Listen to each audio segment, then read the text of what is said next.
સ્વાગત વિરામ બાદ સમાચારોમાં આગળ વાત કરીએ। દ્વારકાના પૂર્વ સાંસદ વિક્રમ માડમની મોટી જાહેરાત। પોતે આગામી ચૂંટણી નહીં લડે તેવું એલાન કરવામાં આવ્યું। હું બોલું તે જ પ્રતિજ્ઞા છે તેવી વાત વિક્રમ માડમની સામે આવી છે। જનતાએ પોતાની લડાઈ પોતે જ લડવી જોઈએ। જો જનતા ન સુધરે તો મારે સુધરી જવું જોઈએ। મહત્વનું છે કે દ્વારકામાં યોજાયેલા કોંગ્રેસના કાર્યક્રમમાં પૂર્વ સાંસદ વિક્રમ માડમે મોટી જાહેરાત કરી છે। પોતે આગામી ચૂંટણી નહીં લડે તેવું એલાન કર્યું છે।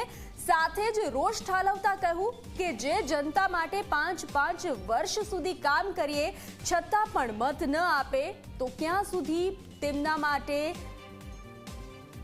લડતા રહીશું। જનતા ન સુધરે તો મારે સુધરી જવું પડશે તેવી વાત વિક્રમ માડમની સામે આવી છે।